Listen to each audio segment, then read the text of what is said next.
Hola desde el canal YouTube de la Fundación Cañada Blanc en colaboración con la Real Academia de Medicina de la Comunidad Valenciana. ¿Sabes que tu corazón late 100.000 veces al día? ¿Que eso supone 3 millones de latidos al mes todos los meses de tu vida? Podrá latir más o deprisa o más despacio, depende si haces ejercicio o estás en reposo. Pero está muy regulado si estás sano. Entonces a nuestro invitado de hoy, al profesor Chorro, catedrático de cardiología, ya tenemos dos preguntas. ¿Por qué late tanto el corazón y cómo se regula también?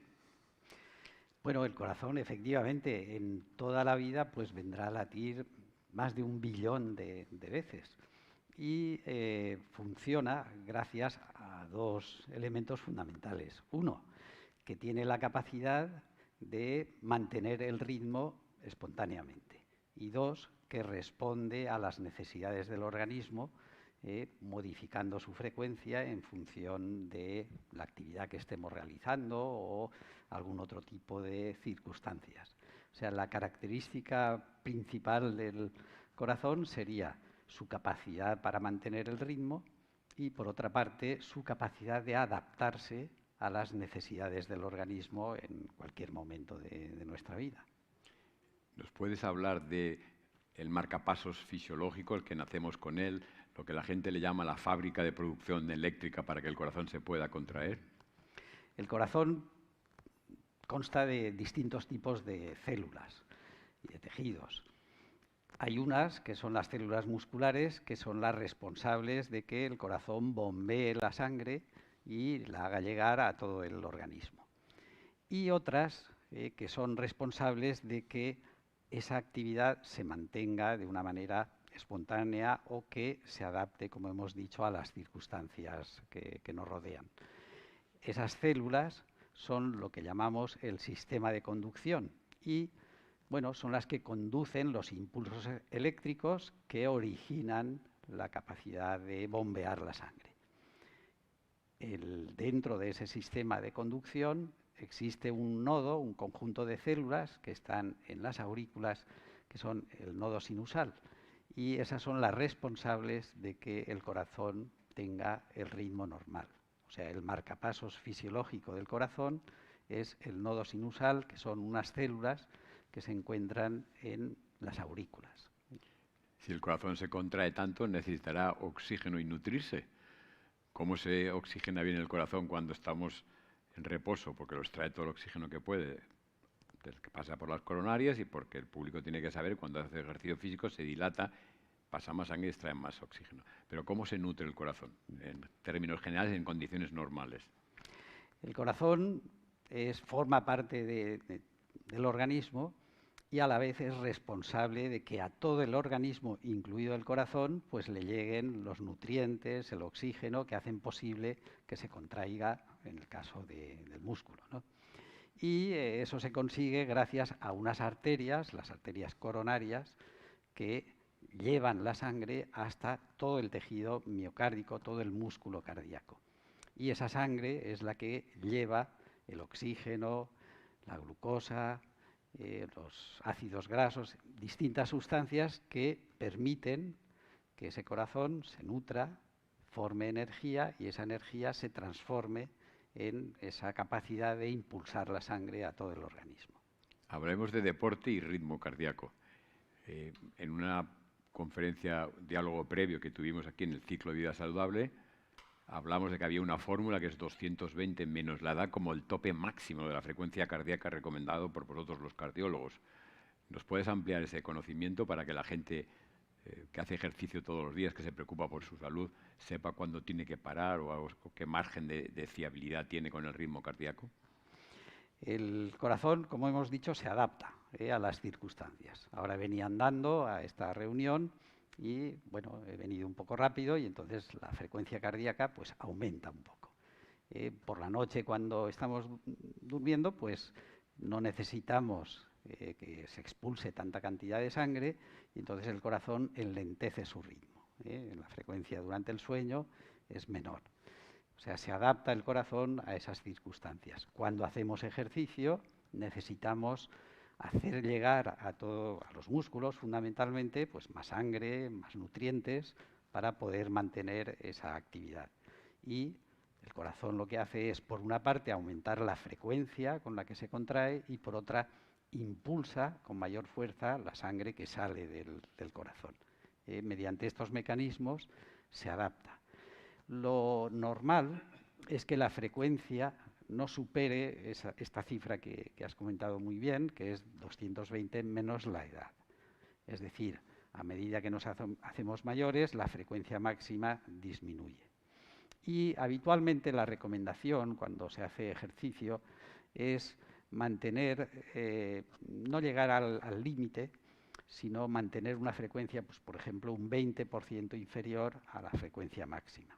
Digamos que ese sería, pues, la intensidad del ejercicio que deberíamos mantener pues, durante un tiempo, digamos, adecuado para obtener los beneficios de realizar ejercicio físico.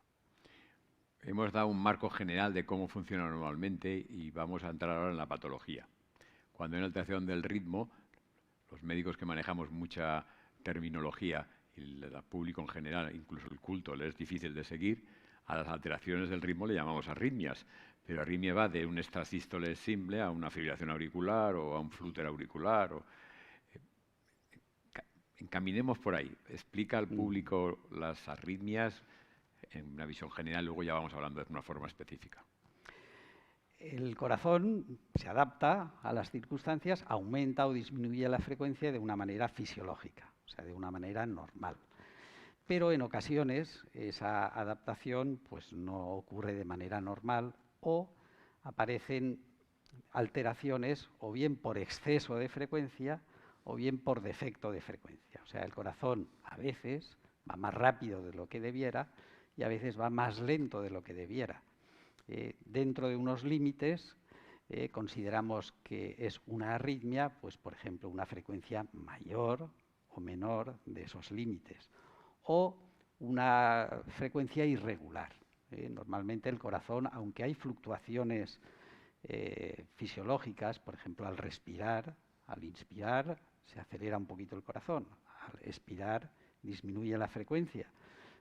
Eso es normal, es una arritmia fisiológica. Pero podemos encontrarnos con variaciones del ritmo que nos indican que algo no está funcionando adecuadamente. Hay arritmias banales que no nos ponen en riesgo, que no suponen un problema, y hay otras arritmias que nos ponen en peligro y que incluso pueden provocar la muerte de una persona. Has hablado que hay que se adelantan y que sí se retrasan. Vamos a empezar, las que se retrasan los llamaremos bloqueos, que hablamos después, y ahora vamos a las que se aceleran.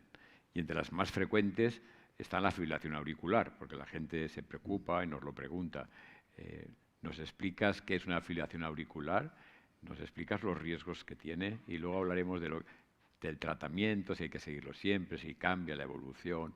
Pues empecemos explicando a la audiencia una de las arritmias por exceso que se llama la fibrilación auricular, que es muy habitual.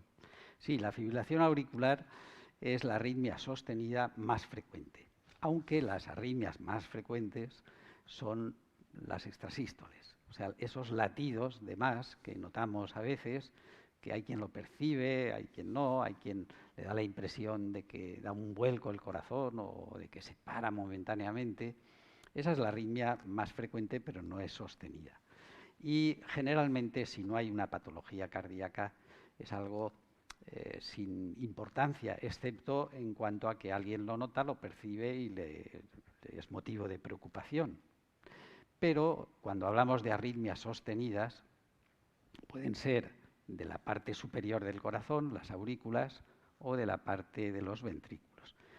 Entre las arritmias auriculares, la más frecuente es la fibrilación auricular, que es una arritmia que, bueno, la proporción de personas que tienen esta arritmia va aumentando con la edad y hay determinadas circunstancias que lo favorecen. Es una arritmia molesta porque el corazón late a una frecuencia mayor de la habitual y además de manera irregular, es decir, la persona lo percibe como que el corazón va desbocado, va muy rápido y va con ciclos irregulares.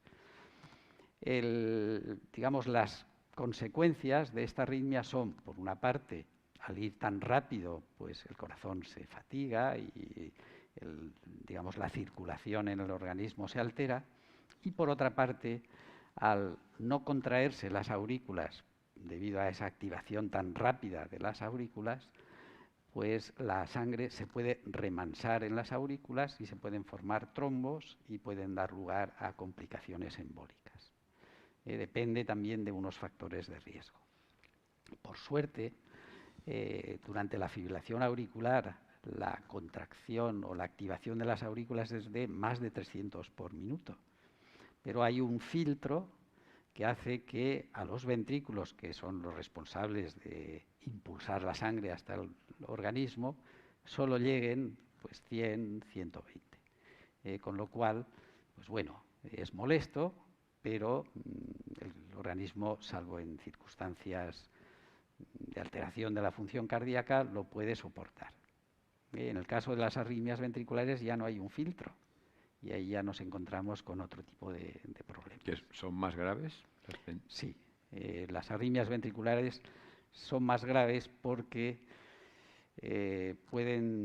hay muchos tipos de arritmias, pero algunas son regulares, otras son irregulares, pero si el ventrículo se contrae a 300 por minuto, como ocurre, como decíamos, en la fibrilación auricular, pues entonces deja de ser eficaz, deja de expulsar la sangre, es como si se parara.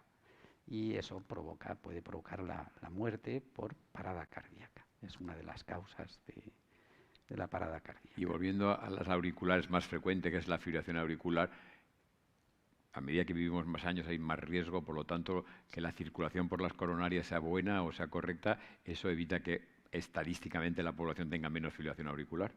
Hay distintos factores que influyen en la aparición de la arritmia. Por ejemplo, pues la hipertensión arterial, el tabaquismo, la obesidad también lo favorece, la edad, ya hemos dicho que es un factor de riesgo, y luego determinadas enfermedades, por ejemplo, la cardiopatía isquémica, o enfermedades, por ejemplo, alteraciones del sistema endocrino, problemas tiroideos, pues también pueden dar lugar a facilitar la aparición de este tipo de arritmias. Y a veces no hay causas. A veces se debe a la presencia de tóxicos, el alcohol, por ejemplo, pero otras veces no encontramos causas. Y bueno, en estos casos sabemos que puede haber una predisposición genética a la aparición de este tipo de arritmias. Si me permites, por favor. Sabemos que el deporte es sano, es una actividad que, bueno, pues es sana y nos protege de una serie de problemas. Pero en el mundo de las arritmias, curiosamente, en las últimas décadas se ha visto que el exceso de deporte, o sea, el deporte llevado a extremos, puede a veces favorecer la aparición, por ejemplo, de la fibrilación auricular. Lo digo como un dato pues a conocer. Acabando con la fibrilación auricular, bueno, pues tendrá un tratamiento farmacológico, porque ahora lo comentarás, desde los anticoagulantes, la medicación, y algunas veces la gente te pregunta sobre la ablación, cuándo está indicada, cuándo no está indicada, qué es una ablación, ¿nos lo puedes aclarar?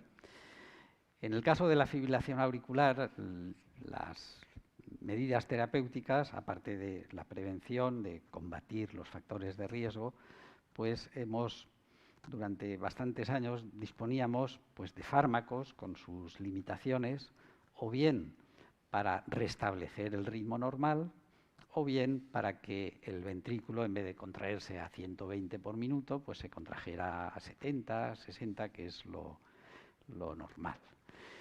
Bien, aparte de esos fármacos, en las últimas décadas han aparecido las técnicas que llamamos de ablación, que consisten con catéteres, pues identificar zonas que son origen de las arritmias o que forman parte de los mecanismos responsables de la aparición de las arritmias y mediante estos catéteres pues actuar sobre esos focos de las arritmias. Y con eso obtenemos pues, resultados buenos en determinados casos, en otros aceptables y en otros no podemos aplicar esta técnica porque sabemos que no va a mejorar la situación del paciente. Antes de entrar al otro bloque, que es el de alteraciones del ritmo cardíaco, que son los bloqueos, otra duda que la gente te pregunta a los médicos, como anticoagulantes, ¿es el clásico síndrome o lo de los nuevos? ¿Me quedo con lo antiguo o me voy a los nuevos? ¿Cuál tiene ventajas, qué tiene inconvenientes? Desde el punto de vista médico global, ¿nos puedes orientar a la audiencia sobre cuáles son los mejores? En el caso de la fibrilación auricular, hemos dicho que si hay determinados factores de riesgo, la probabilidad de tener una complicación embólica pues es alta. Y para evitar esa complicación, pues utilizamos los anticoagulantes, que hay de dos tipos: los clásicos, el Sintrom, que es el más conocido, y los nuevos, que han aparecido pues, en los últimos 15 años aproximadamente. ¿Ventajas y desventajas? Pues en realidad un buen control del Sintrom pues, te permite evitar el riesgo, y hay mucha gente pues, tratada con estos anticoagulantes y perfectamente. Sí que requieren controles periódicos para ajustar la dosis, porque depende pues, de la dieta que llevemos, de lo que comemos, etcétera. Hay que subir o bajar la dosis de este tipo de compuestos. Los nuevos no requieren este tipo de controles, son más cómodos para el paciente, también son más caros. Entonces son dos factores que están determinando su utilización. Por una parte, la comodidad, la seguridad y el precio. Y en función de esto, pues digamos, van variando las costumbres. Si el precio no fuera un factor a tener en la ecuación, pensemos dentro de 15 años, cuando las patentes estén ya superadas, los precios estén abaratados, ¿nos desplazaremos para abandonar el Sintrom y ir hacia los nuevos, o convivirá todo, o saldrán incluso nuevos fármacos? Cuando ambos estén indicados, probablemente los nuevos anticoagulantes desplazarán a los dicumarínicos, al Sintrom, cuando ambos estén indicados. Hay algunas circunstancias en las cuales, de momento, no hay indicación de los nuevos, habiendo indicación de anticoagulación. Por ejemplo, los portadores de prótesis valvulares, que deben estar anticoagulados, y ahí, hoy por hoy, se ha demostrado que da buenos resultados el Sintrom y no da buenos resultados los nuevos. Antes de entrar ya a los bloqueos y, por tanto, a otra alteración del ritmo cardíaco, decirle a la audiencia que estamos abiertos a presentarle al profesor Chorro cualquier pregunta que deseen hacernos. Pues vamos al otro grupo, a los bloqueos. Como hemos dicho, la frecuencia cardíaca, cuando es muy lenta, pues entonces el corazón no expulsa la suficiente cantidad de sangre para una actividad normal y aparecen una serie de problemas.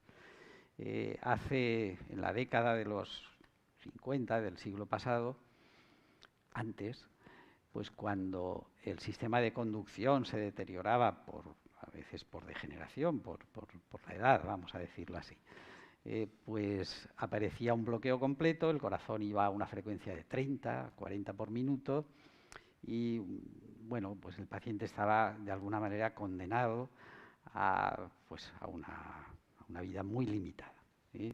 Desde que se empezaron a utilizar, se diseñaron y se empezaron a utilizar los marcapasos, este problema ya hoy en día pues es un problema menor, porque cuando aparece un bloqueo se pone un marcapasos, que es un generador que lleva unas pilas y envía unos impulsos a través de una sonda hasta el corazón y le hace contraerse a la frecuencia que necesita el organismo. Y este problema prácticamente hoy pues está bien controlado, y quien tiene un bloqueo pues puede llevar una vida perfectamente normal una vez se le implanta el marcapasos. ¿Qué diferencia hay entre un marcapasos y un DAIO? ¿Es cuándo está indicado uno, cuándo está indicado el otro? ¿Es un criterio de un protocolo internacional o depende del cardiólogo? El marcapasos, como tal, lo que hace es controlar las frecuencias bajas, es decir, impide que el corazón vaya a una frecuencia inferior a 60 por minuto. O sea, si por lo que sea la frecuencia es menor de esos límites, actúa el marcapasos y se consigue mantener el ritmo. Pero hay otro tipo de arritmias que son las que son por exceso. Por ejemplo, una taquicardia ventricular o una fibrilación ventricular que, como hemos dicho antes, ponen en riesgo la vida del paciente. Bien, hay un tipo de marcapasos, vamos a decirlo así, que lleva una serie de circuitos y que le permiten detectar la aparición de la arritmia. Si la detecta, entonces actúa. ¿Cómo actúa? Pues dando una descarga o dando una ráfaga de impulsos para interrumpir esa arritmia, con lo cual se evita que, bueno, o bien una taquicardia ventricular degenere en una fibrilación ventricular y provoque la muerte del paciente. Esto es lo que llamamos los desfibriladores, los DAIs, que también pueden actuar de marcapasos, pero... Los cardiólogos sois punta de lanza de la modernidad en cuanto a la telemedicina. Porque es un término que está muchas veces bien usado y otras veces un poco mal usado. En el término correcto, vosotros sois capaces desde un centro hospitalario de controlar el marcapasos, sobre todo el DAI, ¿correcto? Sí, sí, así es. Explícanoslo. Mediante sistemas de telemetría o de distinto tipo, puedes tener información sobre cómo está funcionando ese marcapasos o ese desfibrilador desde el domicilio del paciente, mediante una serie de conexiones. Y así puedes averiguar, pues, por ejemplo, si la pila se está agotando o no, la batería, si ha habido defectos en la estimulación, si ha habido descargas o activaciones del desfibrilador que no hayan sido detectadas. Es decir, podemos obtener información a distancia del funcionamiento del aparato y, por lo tanto, de si hay que corregir algo o no. En el caso de que se detecte, o bien a través de la conversación con el paciente, o bien a través de los parámetros que se pueden obtener, pues entonces se le cita para corregir el posible defecto que haya o modificar, por ejemplo, la programación de este sistema que se puede programar. Realmente estamos hablando actualmente ya hay telemedicina en cardiología en los grandes hospitales españoles. Sí, es algo, digamos, habitual. Es decir, en lugar de citar al paciente y que tenga que venir, pues eso, con una periodicidad determinada, mediante estos controles puedes, digamos, hacer que la vida de este paciente sea más cómoda, en el sentido de que si no hace falta que acuda al hospital, pues no acude. Acude cuando realmente se detecta, pues eso, un agotamiento de la batería o un fallo en la estimulación, con lo cual pues es más cómodo para él. Volvamos a unas preguntas que nos hacen generalmente la audiencia o personas que nos lo comunican, que nos lo quieren saber nuestra opinión y quieren saber cómo funciona. Explícanos los diferentes bloqueos, de tipo 1, todos los bloqueos que hay. Porque no es lo mismo un bloqueo de rama que tengo que hacer, pues despreocúpese, sí, no se muy preocupe. Bien, una buena pregunta. La terminología bloqueo se aplica a distintas situaciones. Es cuando el impulso no se conduce bien en una determinada zona. Pero hay bloqueos que no tienen ningún significado patológico. Por ejemplo, en los informes automáticos de los electrocardiogramas, pues a veces pone bloqueo incompleto de la rama derecha. Nada, eso no es ningún motivo de preocupación. En la población general, pues hay un 5% que tiene este hallazgo sin que indique que tenga una patología. Otra cosa ya es cuando encontramos bloqueos de rama, o sea, el corazón no pierde el ritmo, pero en lugar de llegar el impulso por un determinado camino a todo el músculo cardíaco, pues va por caminos alternativos. Y ahí esto puede generar algún tipo de problemas. Y luego hay bloqueos de la conducción, y es cuando falla la conducción desde las aurículas a los ventrículos, o bien ocasionalmente, bloqueos de segundo grado, o bien completamente, bloqueos completos o de tercer grado. En los marcapasos que comentábamos antes, los implantamos cuando hay un bloqueo de tercer grado. Los bloqueos de un grado menor los observamos, vemos si hay algo que pueda estar favoreciendo la aparición del bloqueo. Algunos fármacos lo pueden favorecer, retiramos esos fármacos y si vemos que se restablece la conducción, no hace falta implantar el marcapasos. Lo que hacemos es un control periódico del paciente y del sistema de conducción. Pues como estamos acabando el tiempo de nuestro programa, volvamos a la inmensa mayoría de la población que se supone que es sana y para recordarle las perlas que se tiene que llevar a su casa. Entonces, ¿es aconsejable decirles que tenga un ritmo cardíaco inferior a 70 o alrededor de 70? Normalmente consideramos un ritmo normal entre 60 y 100. Menos es bradicardia, más taquicardia. Pero, por ejemplo, un deportista, su frecuencia basal va a ser de 40, 45, 50. Es algo fisiológico, es una respuesta normal al entrenamiento. Por lo tanto, los límites de frecuencia son muy variables, depende de la actividad física. ¿Pero es mejor tener 70 que 82? Una pregunta para la gente. Por proyectarlo a lo largo del tiempo, ¿no? Es mejor frecuencias cercanas a 60, sí. Claro, luego el mensaje es que alrededor de 70, que no superen 70. Eso es. Pero vamos, no siempre que diga que tenga 75 no esté mal. Luego, mantener muy bien la presión arterial, ¿no? Claro, hemos hablado del ritmo, de la frecuencia cardíaca, pero hay otras variables fisiológicas, la presión arterial, que determinan cómo está llegando la sangre a todo el organismo y cómo se está sobrecargando o no a los conductos, que son las arterias. Entonces, una tensión excesiva daña las arterias y favorece la aparición de distintos, por ejemplo, problemas coronarios, problemas cerebrales o de otro tipo. O sea, lo ideal es mantener la tensión dentro de unos límites que consideramos normales. Si es muy baja, también favorece pues, la aparición de síncopes, de lipotimias. Por lo tanto, lo aconsejable es eso, mantenerla en unos límites que consideramos normales, sabiendo que a lo largo del día varía mucho. Si ahora pues subo una escalera, me va a subir la tensión. Si estoy en reposo, me va a bajar la tensión. Luego también, evidentemente, es evitar la obesidad o el exceso de peso, pero estar delgado no es sinónimo de comer sano. Y entonces uno puede estar delgado y no comer sano y proyectarlo a lo largo de la vida, pues puede dañar las coronarias y aparecer más alteraciones del ritmo. Ese es un mensaje también para nuestro público. Sí, efectivamente. O sea, hay que comer sano porque,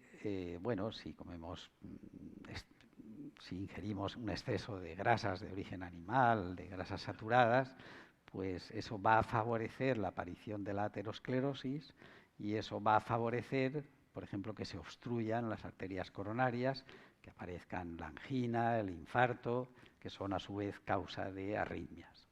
O sea que es importante, pues bueno, comer adecuadamente, no engordar, mantener una actividad física según las características de cada uno y vigilarse pues la tensión arterial, el azúcar, o sea, es conveniente pues sí, llevar una vida sana y una mente sana y ser feliz, ¿no? Por supuesto. Habíamos hablado de las arritmias. Una de las causas de la aparición de arritmias a veces es el estrés. Cualquier motivo que nos estrese provoca liberación de una serie de sustancias, las catecolaminas, y eso favorece la aparición de arritmias.